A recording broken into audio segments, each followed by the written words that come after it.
오늘 본문은 세례 요한의 사역을 말하고 있습니다.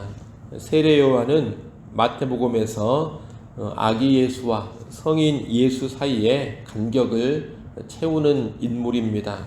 또한 구약과 신약 사이에 다리 역할을 하는 사람입니다.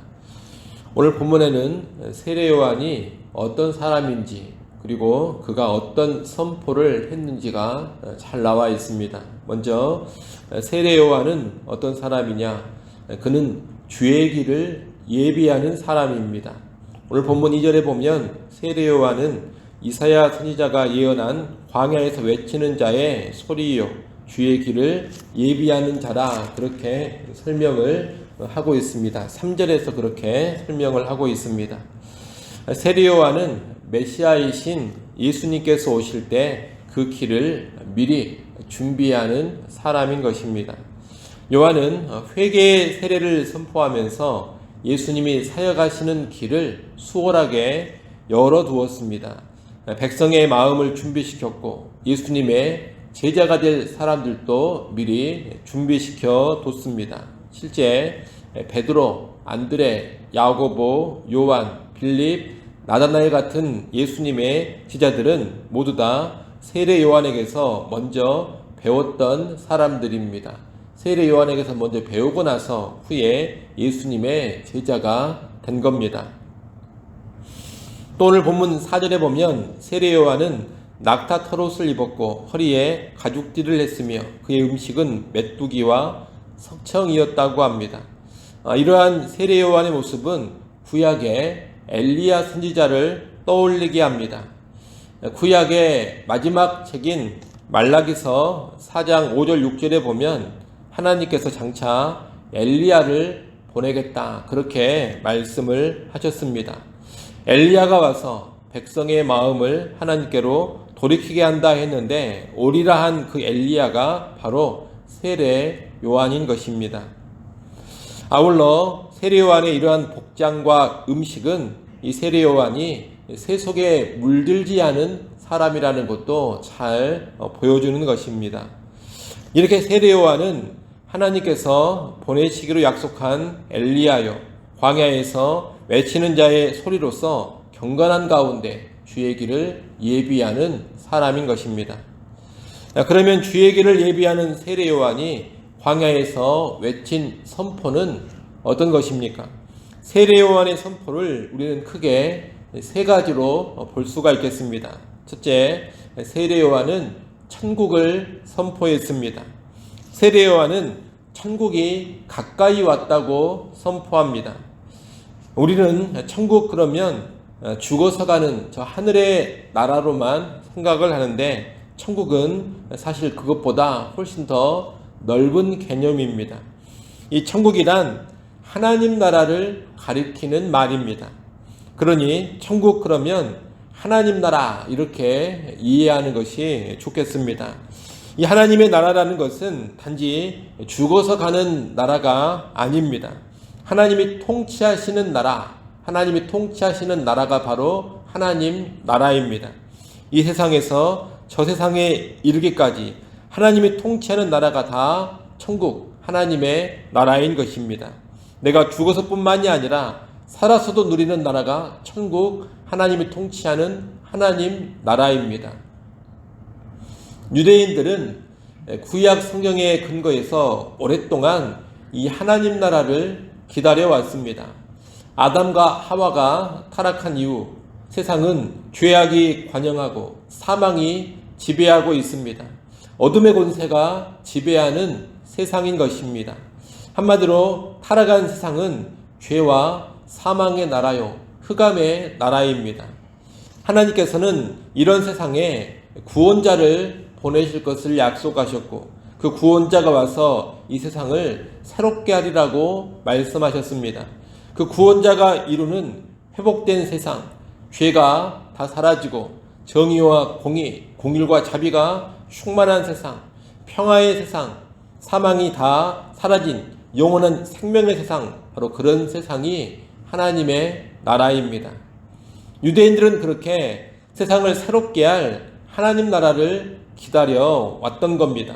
구원자가 오고 죄와 사망의 권세가 깨지고 흑암의 권세가 다 무너지는 새로운 시대에 하나님 나라를 기다려 온 겁니다. 그런데 세례 요한은 기다려왔던 그 하나님의 나라 천국이 가까이 왔다고 합니다.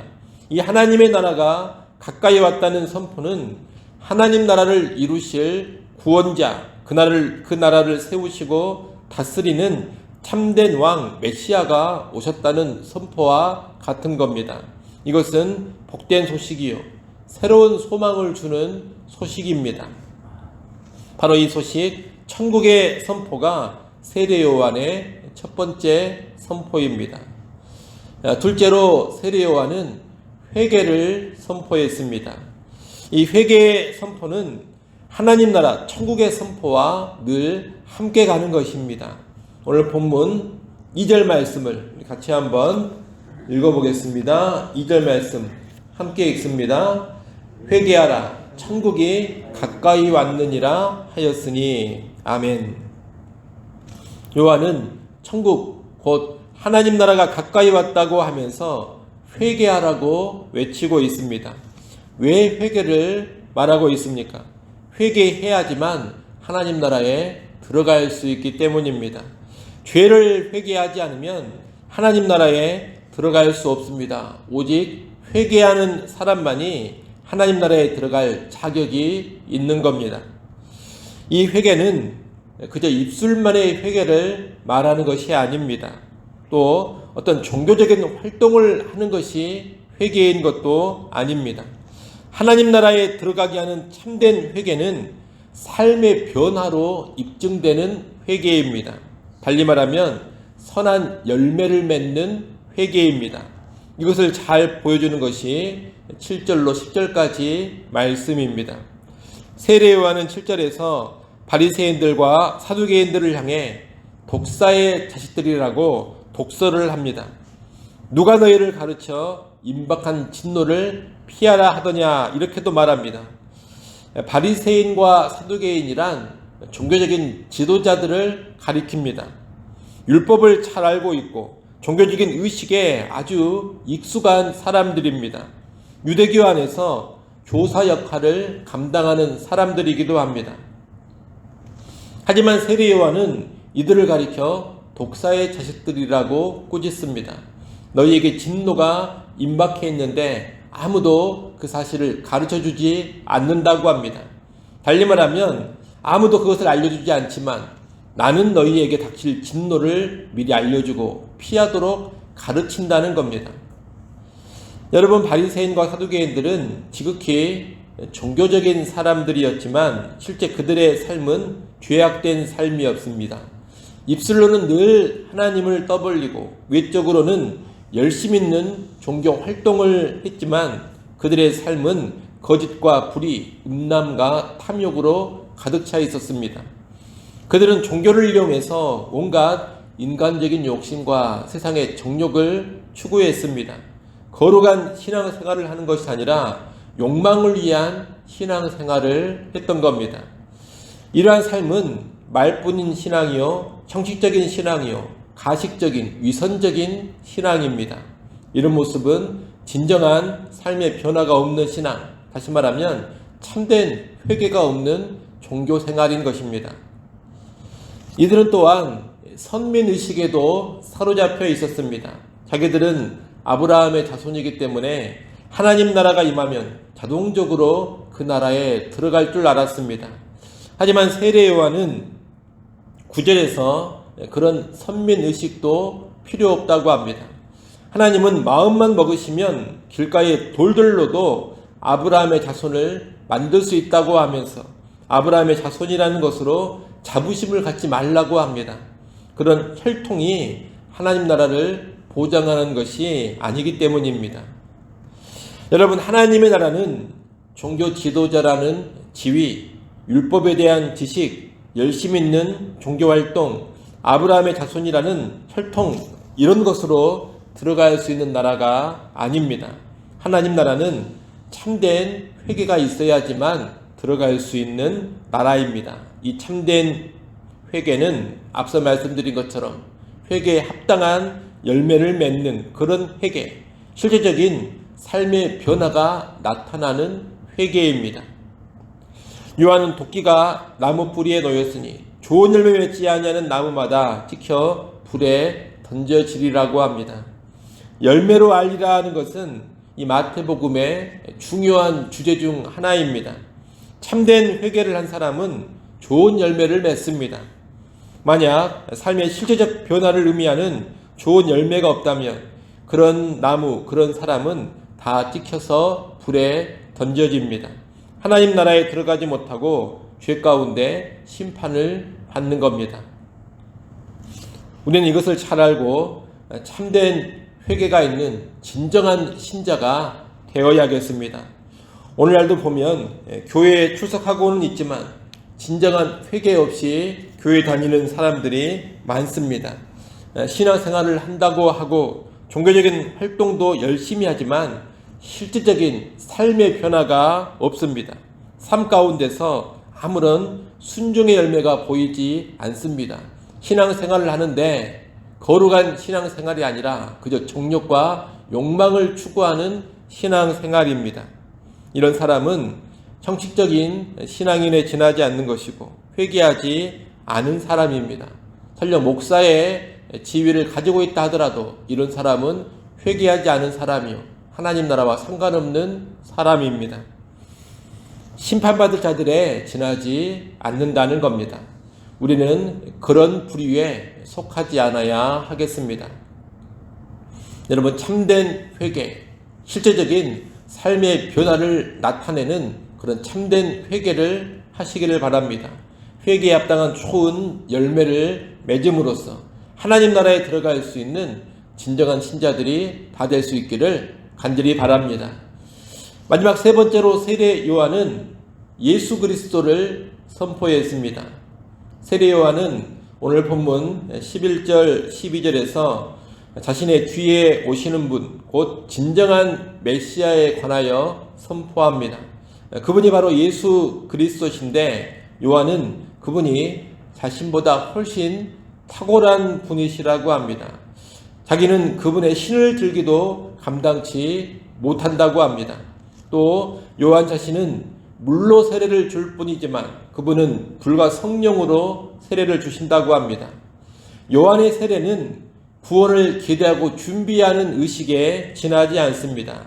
하지만 불과 성령의 세례는 실제로 구원을 주는 것입니다.